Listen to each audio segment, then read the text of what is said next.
But yeah, man, it was like it was like a 13-hour drive to get to St. Louis. Like I still like when I go to sleep at night, it's like I see pavement. It was a nightmare.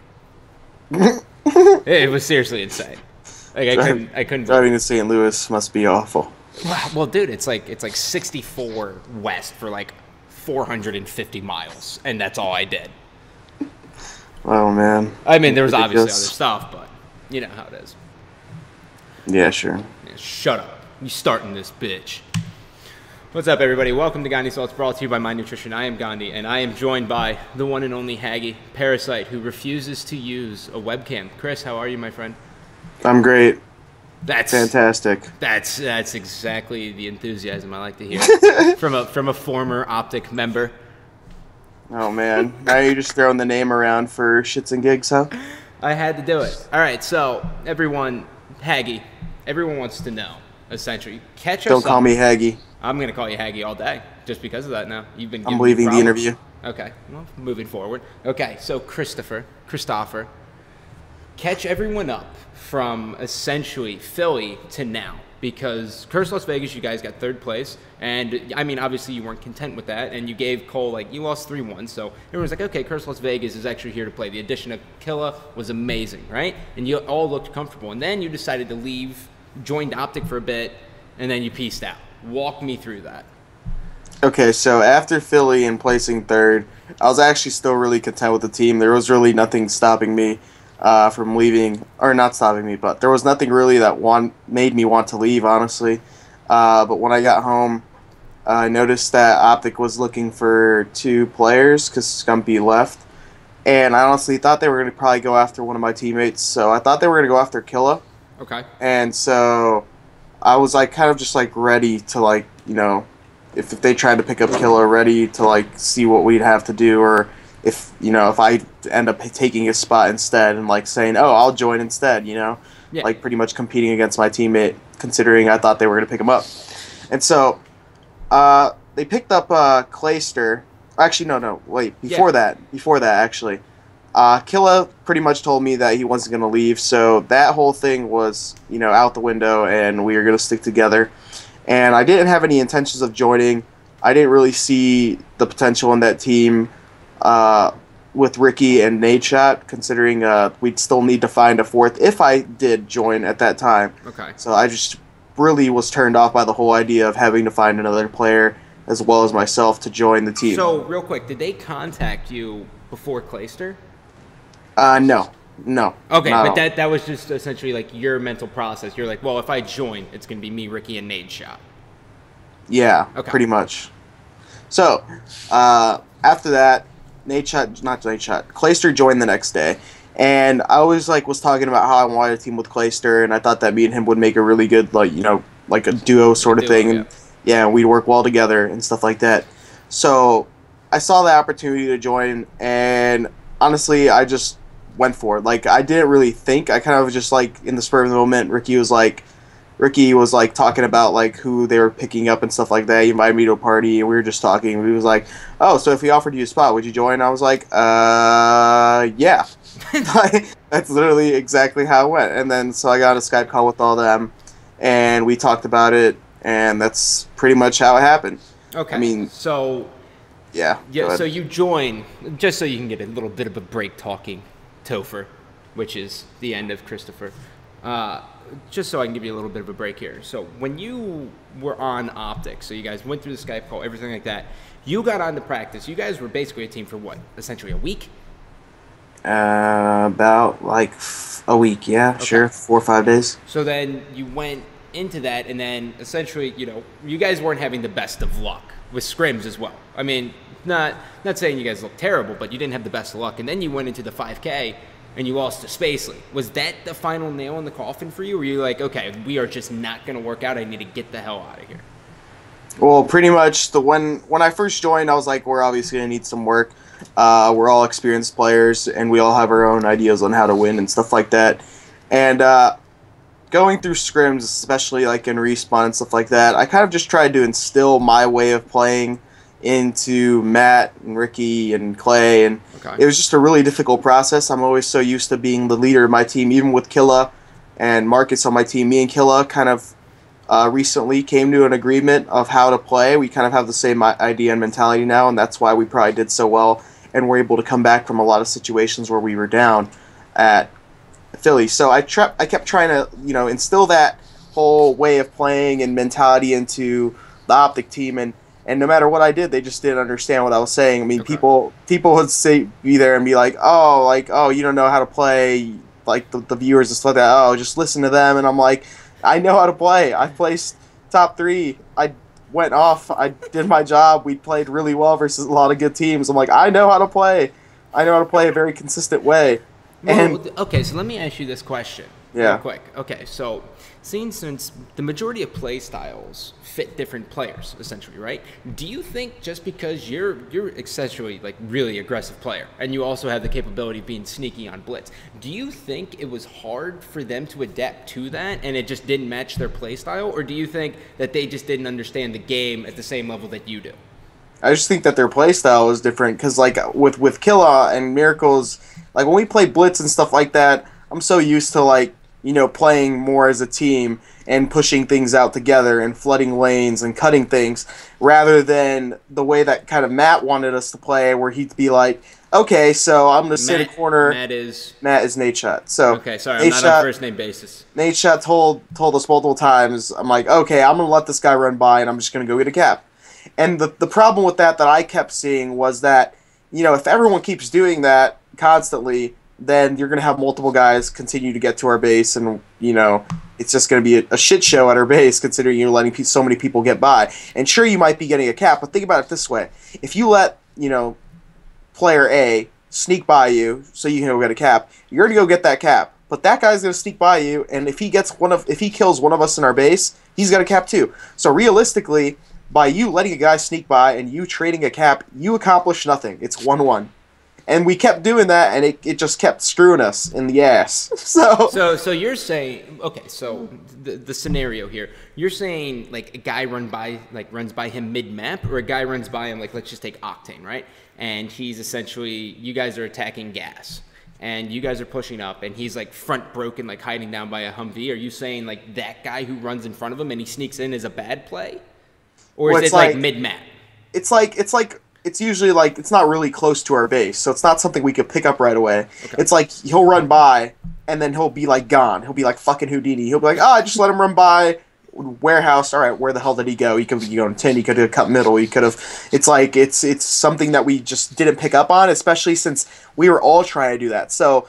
You guys were all trying to sneak. It's sort of like that. Yeah, I wasn't. What? I was like frantically trying to rotate back and forth, cutting the map, everyone that's leaking. And like, so we would, like, in that match versus Spacey's team, Matt would run by a guy on the right side. Ricky would be getting aggressive on the left side, and he'd end up giving up the left side because he's pushing it so hard.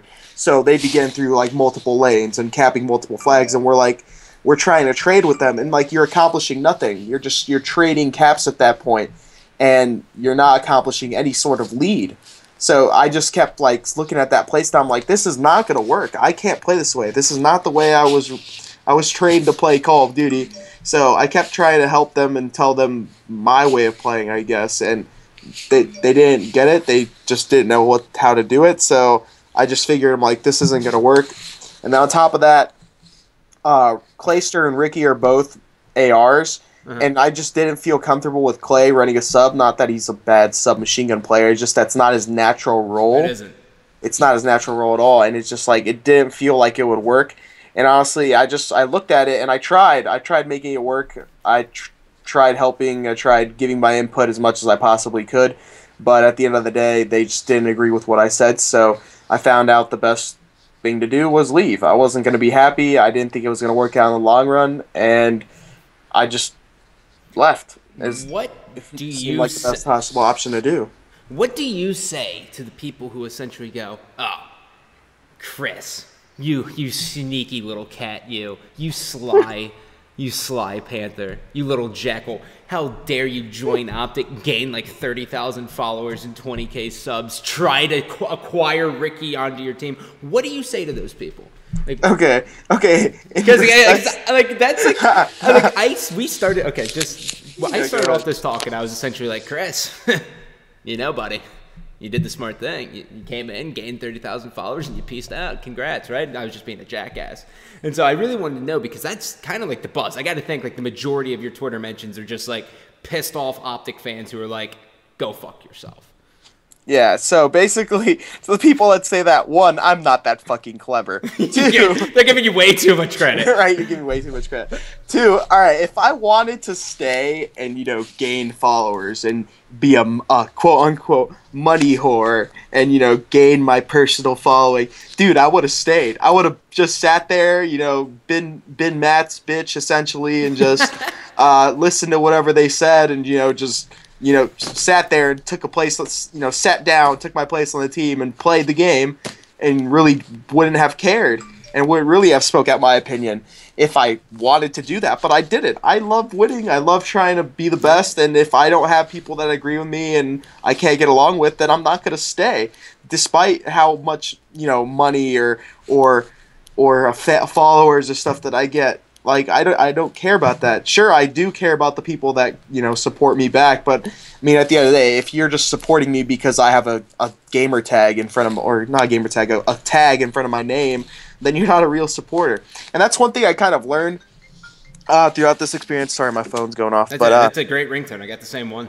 So one thing that I learned throughout this experience is that it's sad to say, but a lot of the Optic fans are actually just Optic fans. They're not necessarily fans of COD esports, which I kind of really found to be sort of disturbing, is that they don't care. They don't necessarily care about the sport, I guess. They don't care about the other players or teams. They just care about seeing Optic succeed. And one, that's a bad thing for the sport, the growing sport, because it's not growing due to closed-minded people. But one thing that's good about it, I guess, in terms of the Optic thing, is that their fans are fucking loyal beyond belief. It's incredible. The support that they have is absolutely nuts, and the support that I received when joining was nuts. Like, I noticed it right away, and I'm still grateful for it. I mean, that's an amazing feat, and honestly, I just wish them the best. And I'm not gonna. That's why another reason I left. I'm not gonna sit there and hold them back, because I wasn't gonna fit on the team. I wasn't going to. It was you're gonna make me cry. This is so emotional. It was completely obvious from the first 2-3 days of scrimming. Like, I just completely disagreed with the mentality. Can I cut you off and just tell you one thing real quick? What? You know how I give you shit for making the worst possible team changes? This was one of them. Yeah, obviously. There was no way that this team would have ever worked in a million years, right? Oh, yeah. You and Clayster didn't even like each other. No, me and Clay were. Until the film. Me and Clay didn't even have a problem, dude. Oh, shut the fuck up, dude. Let's say if I had Clayster with me, Killa, and Miracles on the team, I think we would have worked out fine. It's just that we. Hint. No. Okay. Hint. Stop. No. Hint. Hey, shut up. All right. Anyways. Okay. All right. But yeah, we got to start wrapping this up. So. You leave Optic. You are now on Curse Las Vegas. How was essentially coming back to Curse? Does it feel like home to you? Is this your comfort zone? Are we ever going to have to worry about you waking up one day and it being your time of the month and joining another team? unless Killa threatens to punch me in the face again, but no. I'm kidding. It's the perfect answer. I'm kidding. Oh, my God. I think me and Killa finally came to some sort of amends, and we're actually really good friends now. That's good. To the point where we don't come at each other's necks anymore. I say necks because I obviously have multiple, but that's besides the point. So me and Killa are pretty good friends now, and honestly, I feel like I need to team with them. Call of Duty, playing the game, and just traveling events isn't the same without that dude by my side. So, I mean, yeah, it's and then Curse on top of that, the people in the organization, Benson, Hazard, Chris, all those dudes are really cool, and, they're some of my best friends now. So, I mean, I have no reason to leave the Curse brand. I have no reason to leave Killa or Marcus or, pretty much anybody that's on our team behind. I just don't feel like it's necessary. We placed well at our first event together with Killa, and hopefully we can continue to do so at the Call of Duty Championships and maybe even become 2-time champs. So that would be pretty fucking gnarly to have under the belt, man. Yeah, I'm trying. I really wanted to make it happen, dude. That'd be impressive. So, yeah. Wrapping up here, shout outs, closing statement, if you will. Okay, so just to kind of close the books on the whole Optic deal, I apologize to all those fans and stuff like that that kind of believed in me and wanted me to change Optic, but at the end of the day, I couldn't do so. So hopefully you guys don't take it to heart. But you guys got a good deal out of it. You guys got Embos and Saints now, so and they're looking really good. They So look as you fucking guys can sick. see, yeah. So as you guys can see, they're improving a lot better, and I wish them the best, and hopefully they perform well at the Call of Duty Championships and qualify. So that that's a wrap up for that. And then also thanks to Curse and Chris Blevins, our The Blev manager, dog. yeah, for accepting me back and welcoming me back home. All right. Well, as always, we love you, but we don't love you. Take it easy. Yeah. I hit the shit out.